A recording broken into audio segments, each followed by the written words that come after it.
Olá, sejam bem-vindos à quinta videoaula do curso de Capacitação Profissional em Artes Cênicas dentro da disciplina de Iluminação Cênica. Eu sou o professor Rodrigo Marçal e estarei com vocês na videoaula de hoje. Bom, a videoaula de hoje é uma videoaula para a gente encerrar um pouco a parte dos refletores tradicionais de teatro. É a nossa última videoaula em que nós vamos apresentar alguns equipamentos comuns encontrados nos teatros.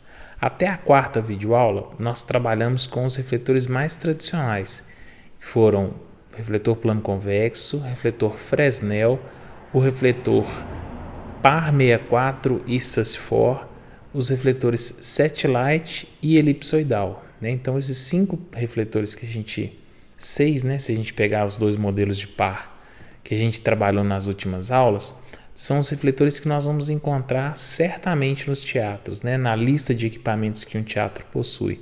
Obviamente, com quantidades e modelos diferenciados, mas são os mais tradicionais. E hoje, na videoaula de hoje, a ideia é apresentar alguns refletores que a gente não está tão habituado a ver, mas que são sim utilizados no teatro. São refletores de custo mais acessível, então são equipamentos que são incorporados às vezes aos espetáculos. O próprio grupo leva o equipamento ou o grupo adquire esse tipo de equipamento porque eles não são muito caros e eles têm algumas características peculiares que para o teatro não são vantajosos, mas que para o grupo de teatro podem ser vantajosos. Eu vou apresentar alguns deles para vocês hoje. O primeiro deles é o refletor Par 36, que é um outro tipo de lâmpada par. Não sei se vocês lembram na videoaula em que a gente falou sobre os refletores par, o que define a numeração do refletor, no caso Par 64 e no caso Par 36, é o diâmetro da lâmpada. Então a Par 36 é muito parecida com a lâmpada Par 64, porém ela tem um tamanho menor. A Par 36 ela é chamada vulgarmente de pimbim. Bim é uma palavra americana, que foi aportuguesada, que quando a gente fala em beam angle, a gente está falando do ângulo do feixe de luz. Então a gente acabou aportuguesando e incorporou ela ao nome vulgar desse refletor Par 36, que é pimbim. Por que a gente fala vulgarmente chamado de pimbim? Porque ele tem um ângulo de abertura muito fechadinho. Então é um beam fechado. O ângulo do feixe é bem fechadinho, é bem pequeno. E ele é um refletor de pequeno porte, assim, ele é bem pequeno mesmo. E o feixe dele, por ser muito fechado, ele acaba sendo utilizado para iluminar pequenas áreas, porém de forma difusa. E ele tem uma potência baixa, mas uma eficiência luminosa muito significativa, porque comparado com as lâmpadas tradicionais, a potência dele é muito inferior. Ele trabalha com uma lâmpada de 30 watts, 50 watts de potência. Então é muito mais baixa a potência, porém a eficiência luminosa dele é interessante. Então, por exemplo, se você quiser fazer um foco num sapato, que é uma coisa muito pequena, o pimbim é bem recomendável para isso, porque ele vai fazer um foco muito fechadinho e bem brilhante. Óbvio, que se você tiver com uma geral acesa, você não vai nem perceber a luz do seu pimbim. Mas se você trabalha com uma intensidade mais baixa no restante da luz do palco e acende seu pimbim a 100%, você vai conseguir dar um destaque sim no seu objeto. Para composições de quadros visuais, ele é bem interessante por ter esse facho bem fechado. Então é uma variação da Par 64, porém com um tamanho menor. E aí é interessante porque existem vários outros tipos de lâmpada par. Tem Par 20, Par 30, que são lâmpadas que são usadas em instalações de luz doméstica, da nossa casa mesmo. Então Par 20, Par 30, você vai encontrar na sua casa, na sua residência. Par 38 também, que ela já tem um tamanho um pouco maior, um pouco mais avantajado, mas ele também é utilizado em algumas instalações. A Par 38 é muito utilizada também na iluminação de ambiente, essas festas em que o pessoal coloca um refletor iluminando a parede com cores diferentes. Geralmente é usado o refletor Par 38 para fazer esse tipo de efeito, que é uma outra variação da lâmpada par. Além da Par 36 e da Par 38, nós também temos a Par 38. É interessante falar que A diferença da 36 para 38 parece que são 2 polegadas só, mas a 38 ela tem um resultado luminoso bem diferente, porque a luz dela é mais aberta e é difusa também, porém ela é bem mais aberta do que a par 36.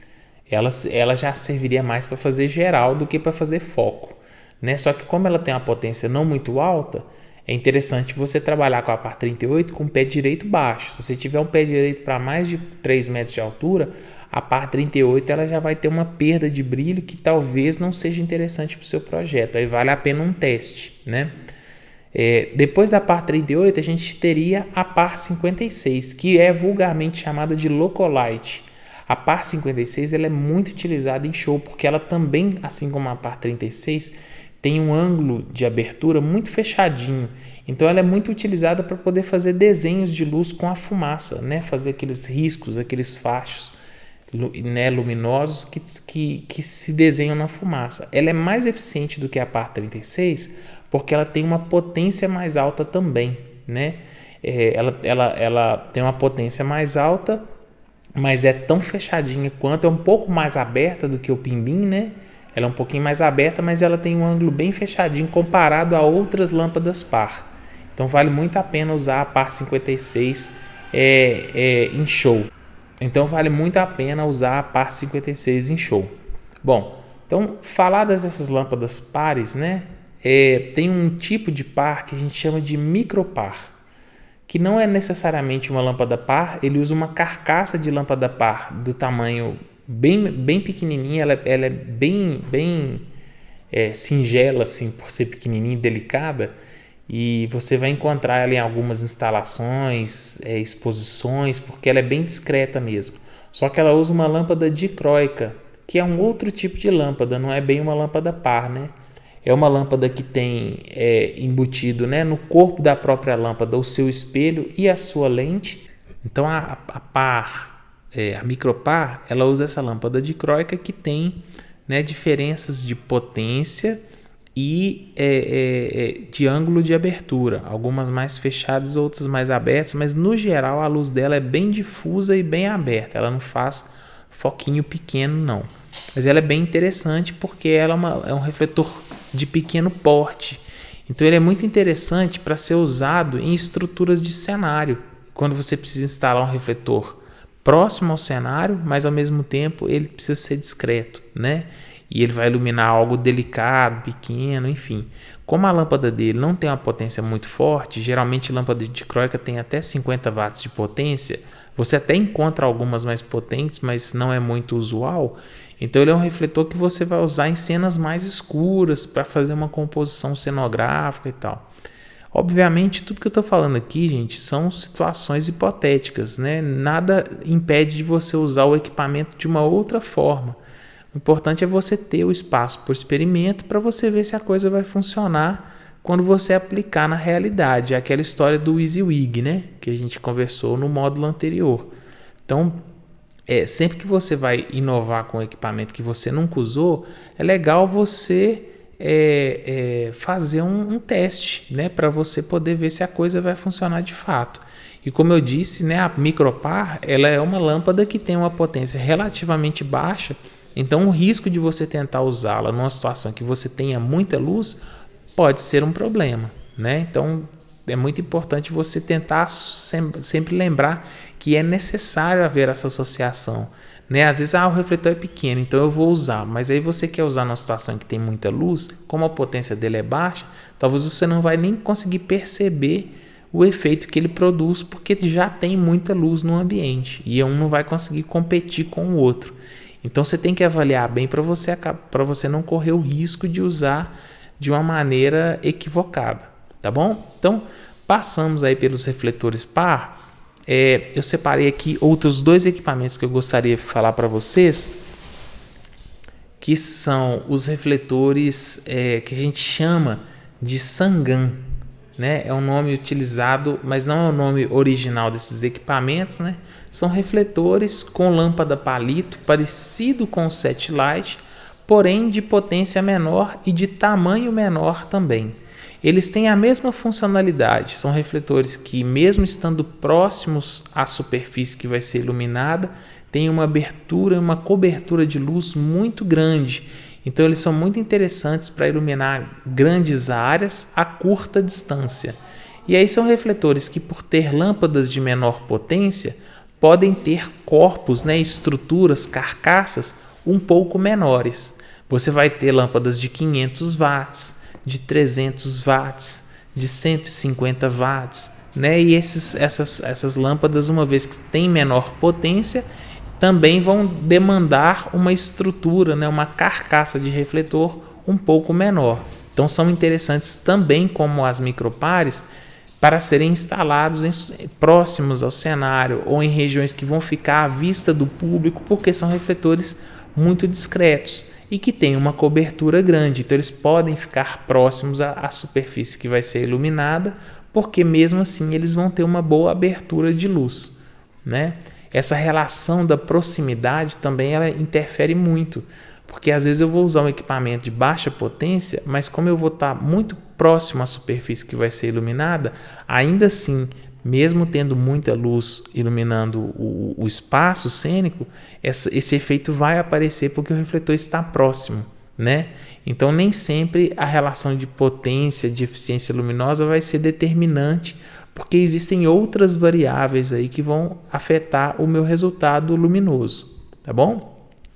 E por último, os refletores, eu falei da variedade de pares, de Sangans, falei da micropar, É interessante pensar que todos esses equipamentos que eu estou falando aqui para vocês são equipamentos que vocês não vão encontrar usualmente nos teatros, mas como são equipamentos acessíveis, financeiramente falando, são refletores que vão custar, alguns deles abaixo de R$50, por exemplo, então são refletores muito mais acessíveis do que os refletores tradicionais. Você vai ver muito grupo de teatro adquirindo esse tipo de equipamento para usar nos seus próprios espetáculos, e esses equipamentos podem ser usados dentro do teatro desde que eles respeitem algumas normas, O uso de cabo PP, que é aquele cabo que a gente estudou no módulo anterior, que é indicado para as instalações provisórias, O uso do plug adequado, do tipo de plug adequado, a estrutura estando conservada, porque alguns deles têm vidro na frente, então se não tiver quebrado, enfim, uma série de condições, E uma vez que o grupo leva o seu próprio equipamento para o teatro, geralmente a equipe técnica da casa ela não tem a obrigação de montar o equipamento que não pertence ao próprio teatro. Então, toda vez que um grupo leva o próprio equipamento para montagem, mesmo que ele use mesclado, isso é super tranquilo, gente. A gente, quando vai para o teatro e leva o nosso próprio equipamento, é muito tranquilo a gente misturar e usar uma parte do equipamento do teatro e uma parte do nosso equipamento, não é problema nenhum. Só que quando você leva o seu próprio equipamento, a responsabilidade da montagem do seu equipamento é sua. Então é importante você saber disso. Você pode usar o seu equipamento complementar, desde que ele esteja dentro das normas de segurança, para não correr nenhum tipo de risco dentro do teatro, mas a responsabilidade da montagem e desmontagem do equipamento geralmente é do próprio grupo. Normalmente os teatros, os técnicos são orientados a não montar equipamento que não pertença ao próprio teatro. É bom vocês saberem disso para vocês não correrem esse tipo de risco. E por fim, para além desses equipamentos, eu vou falar rapidamente sobre os refletores de LED e os moving lights, que são outros tipos de equipamentos. Não são muito usuais em teatros. Bom, alguns teatros você vai encontrar, mas não em sua maioria, e são refletores que eles têm uma outra lógica de funcionamento. Você consegue manipulá-los na mesa de luz e tudo mais, mas eles têm alguns recursos que esses refletores não têm. Eles são um pouco diferenciados. E para a gente poder estudar esses refletores, nós vamos ter que entrar num outro assunto, que é o protocolo DMX, que a gente deu uma falada nele quando a gente estava falando de mesas de luz analógicas, quando nós falamos de dimmer e tal, a gente deu uma pincelada, assim, iniciou a conversa sobre o protocolo DMX, mas como a gente ainda não aprofundou nesse assunto, nós não vamos entrar ainda nesses equipamentos. Qual que é a grande diferença desses equipamentos para os equipamentos tradicionais de teatro? A diferença é que eles são equipamentos que, por funcionarem digitalmente, eles têm mais funções que são acionadas pela mesa de luz. Então, por exemplo, se nos outros refletores a gente precisava, para poder usar a cor, colocar uma gelatina no porta-gelatina e encaixar no refletor de LED você muda a cor pela mesa de luz. Então você não precisa do porta-gelatina num refletor como esse. E no Moving Light também você consegue mudar de cor sem precisar da gelatina. Isso é um exemplo, né? Existem outras possibilidades. Eles têm mais recursos e funções digitais, diferente desses outros equipamentos que, como trabalham com lâmpada, as funções deles são elétricas, né? Então você aciona pelo comando do dimmer, como a gente já havia estudado antes. Então a gente vai ter que, quando a gente for entrar nesses refletores que funcionam digitalmente, né, que são os moving lights, os refletores de LED no geral e alguns outros equipamentos, os estrobos, as máquinas de fumaça, né, esses dispositivos, né, eles têm uma outra lógica de funcionamento que, para o entendimento deles, a gente vai precisar de ter o entendimento do que é o protocolo DMX. Então a gente ainda não vai entrar neles. Na próxima videoaula nós vamos começar a falar sobre o uso de cores, as gelatinas, os catálogos de gelatina, os filtros corretivos, difusores, que são elementos muito interessantes na iluminação e que estão muito acessíveis, mas as pessoas não sabem disso.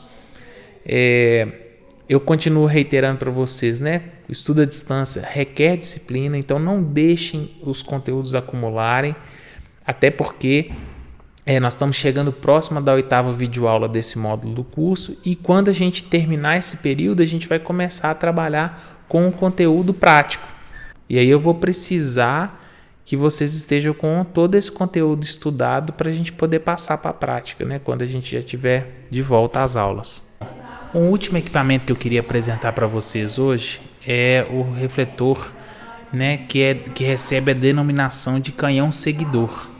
Esse refletor, sim, é chamado de canhão porque ele tem uma característica que ele é operado por uma pessoa. Então ele tem uma função específica de seguir o artista, focado ou desfocado, né? Ele tem algumas características que se assemelham ao elipsoidal, porém ele não tem facas para recorte, mas ele é um equipamento que ele tem a possibilidade de focagem e desfocagem. Só que a ótica dele é toda pensada para funcionar a uma longa distância.